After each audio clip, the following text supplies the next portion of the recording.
Good morning students. स्वागत है आप लोगों का हमारे इस यूट्यूब चैनल में।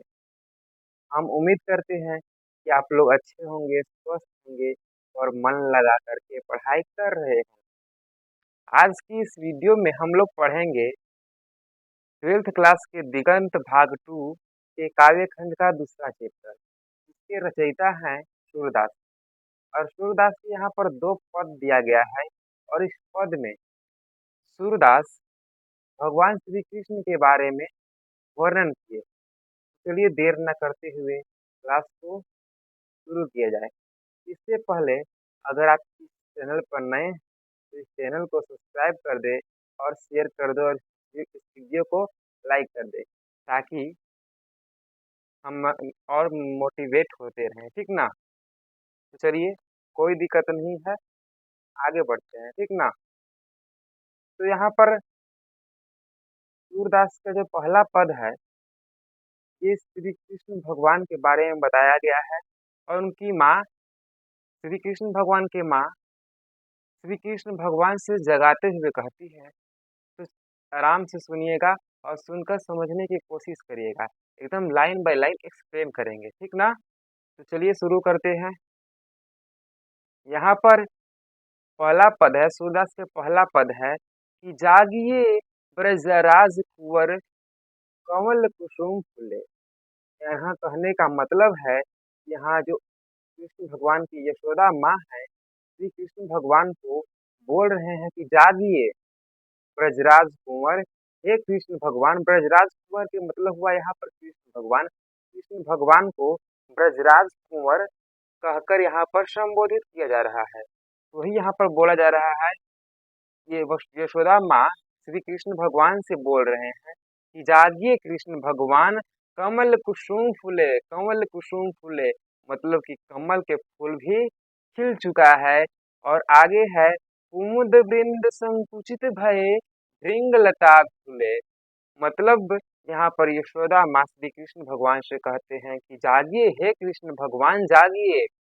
कमल के जो फूल होता है वो खिल चुका है और जो रात्रि में फूल खिलता है वो संकुचित हो चुका है, वह अपने पूर्व की अवस्था में आ चुका है। और जो भंवरे होते हैं वे फूलों पर मंडरा रहे हैं। यहाँ ये दो लाइन का बस यही अर्थ हुआ।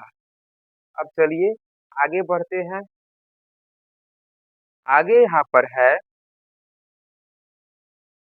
तमचुर खगरोर सुनहु बोलत बनराई। इसका कहने का मतलब है ये यशोदा माँ श्री कृष्ण से कहते हैं कि उठो बेटा, भोर हो गया है। उठो कृष्ण, भोर हो गया है। और कमल के जो फूल है, कमल के फूल खिल चुका है और जो रात में फूल खिलता है वो मुरझा चुका है। तुम जल्दी से उठ जाओ। तमचूर खगरोर सुनहु बोलत बनराई। तमचूर के मतलब होता है मुर्गा, ध्यान रखिएगा। तमचूर के मतलब होता है मुर्गा और खग के मतलब होता है पक्षी। यानी माँ यशोदा श्री कृष्ण भगवान से कहती है कि उठो बेटा, यहाँ की मुर्गा भी पशु पक्षी भी चहचहा रहे हैं। मुर्गा भी बोल रहा है, पक्षी भी चहचहा रहे हैं। और सुनहु बोलत बनराई। और जो बोलत बनराई, बनराई का मतलब हुआ यहाँ पर पेड़ पौधा। यहाँ पर पेड़ पौधा भी जग चुके हैं और सूर्य का प्रकाश का आनंद ले रहे हैं। इसलिए ये अपने बेटे से माँ यशोदा बोलती है कि उठ जाओ कृष्ण, अब तो उठ जाओ। मुर्गा भी बोल रहा है, पक्षी पक्षी भी बोल रहा है, पशु पक्षी भी बोल रहा है। उनका शोरगुल कर रहा है उन लोग। और साथ ही साथ पेड़ पौधे भी उठ चुके हैं। अब आगे है रंभती गोखर कनी में बछरा हित धाई। जो उनके घर का जो गाय है वो भी गौशाला में क्या कर रही है, रंभा रही है। गौशाला में रंभा रही है, किसके लिए, अपने बछड़े के लिए। आप देखे होंगे कि अगर किसी बछड़े को उसके माँ से अगर दूर किया जाता है तो उसकी माँ कैसे रंभाती है, ठीक उसी प्रकार से यहाँ यशोदा माँ श्री कृष्ण भगवान को उठाते हुए बोलते हैं कि उठो कृष्ण। यहाँ देखो मुर्गा जो है, मुर्गा भी बोल रहा है, पक्षी भी बोल रहा है और साथ ही साथ पेड़ पौधे भी बोल रहे हैं। बोलने का मतलब है उन लोग भी उठ चुके हैं, ठीक ना। आगे है यही था ना कि रमती गौ खरकनी में, यानी जो गाय है वो अपने घर में रंभा रही है, ठीक ना। अपने घर में रंभा रही है, अपने घर में अपने बच्चे के लिए बोल रही है कि मेरे मुझे बच्चे के पास लेकर चलो, मुझे मुझे मेरे बच्चे के पास लेकर के चलो। अब आगे है, विधु मलिन रवि प्रकाश गावत नर नारी। विधु के मतलब होता है चंद्रमा, यानी चंद्रमा मलिन हो चुका है। जब सुबह होता है तो चंद्रमा देखे होगा कि धुंधला टाइप का दिखाई देता है। तो यही बोलते हैं यशोदा माँ की उठो बेटा कृष्ण, ये जो चंद्रमा है ये मलिन हो चुका है, और जो सूर्य भगवान है ये निकल चुके हैं, और सुबह होने की खुशी में नर नारी गाना गा रहे हैं। उठ जाओ बेटा, यह कह करके माँ यशोदा कृष्ण भगवान को जगाते हैं। अब चलिए अब आगे पढ़ते हैं। आगे यहाँ पर दिया गया है, आगे है यहाँ, सूर्य श्याम प्रातः उठाओ अम्बुज कर धारी। यहाँ पर सूर्य भगवान, सूर्य भी बोलते हैं, सूर्य मतलब सूर्य यहाँ पर सूरदास के लिए उपयोग किया गया है। सूरदास अपने इस पद में लिखते हैं अपने लिए कि सूर्य भगवान भी इस क्या बोलते हैं, सूरदास भी बोल रहे हैं श्री कृष्ण भगवान को कि उठ जाइए श्री कृष्ण भगवान, उठ जाइए। ये कमल को हाथ में धारण करने वाले, कमल को हाथ में धारण करने वाले श्री कृष्ण भगवान को ही बोला जाता है। इसलिए यहाँ पर सूरदास बोल रहे हैं श्री कृष्ण भगवान को कि हे हाथ में कमल धारण करने वाले, अब तो उठ जाइए, आपकी माँ भी आपको जगा रही है। यही था इस पहला पद का मतलब। अब चलिए अब आगे देखते हैं, अब आगे देखते हैं। अब अगला है दूसरा पद में है, देखिए यहाँ से शुरू होता है दूसरा पद, और दूसरा पद में भी श्री कृष्ण के भगवान के बारे में ही बताया गया है, ठीक ना। दूसरा पद में भी श्री कृष्ण भगवान के बारे में बताया गया है।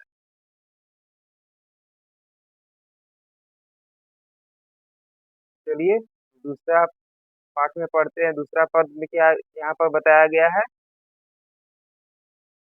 ये छोटा अब हो गया। अब देखिए दूसरा पद ये है, और दूसरा पद में भी ये श्री कृष्ण भगवान के बचपन की लीला के बारे में सूरदास बताए। तो चलिए इसका हम पढ़ते हैं। जेवत श्याम नंद की कन्या। देखिए ध्यान से सुनिएगा, यहाँ पर जेवत, जो ये जेवत है, जेवत के मतलब होता है भोजन करना, और श्याम के मतलब हो गया श्री कृष्ण भगवान। और नंद मतलब इनके पिताजी का नाम है नंद, श्री कृष्ण भगवान के पिताजी का। और की कन्या, कन्या के मतलब क्या होता है, कन्या के मतलब होता है गोद, ध्यान दीजिएगा, गोद। कन्या के मतलब होता है गोद।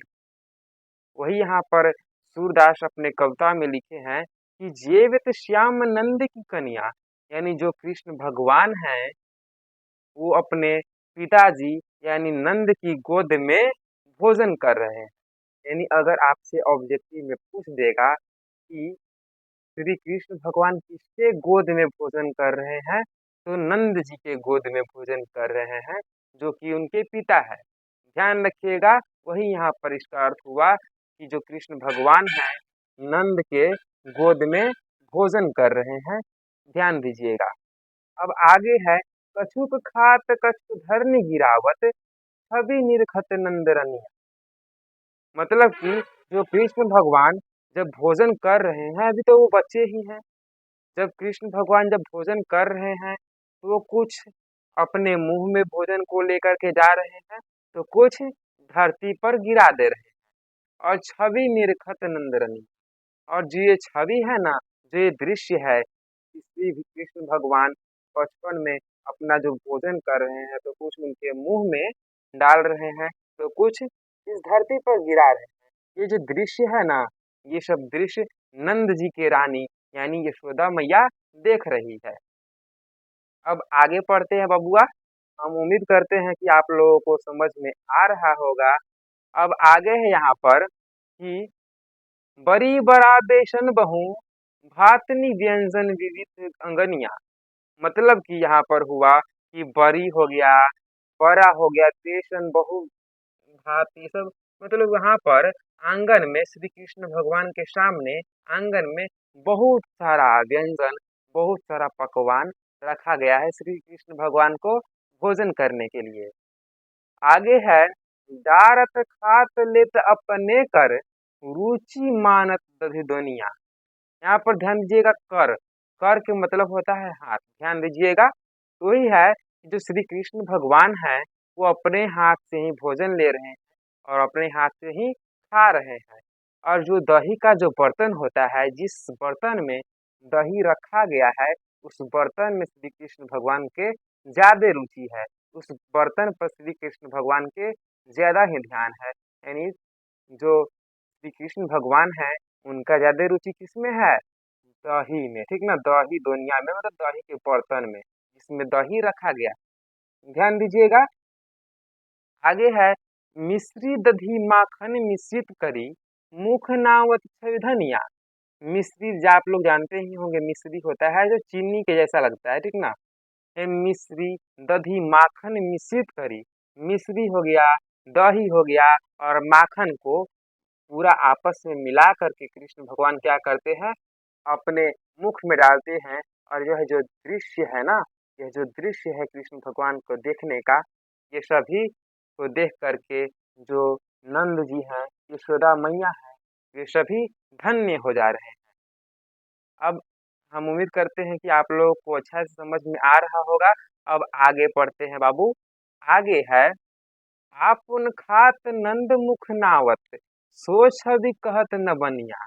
मतलब यहाँ पर इसका हुआ आपुन के मतलब होता है खुद, यानी कृष्ण भगवान खुद तो खैबे कर रहे हैं, साथ ही साथ अपने छोटे छोटे प्यारे प्यारे हाथ से कृष्ण भगवान अपने पिताजी यानी नंद जी के मुख में भी खिला रहे हैं।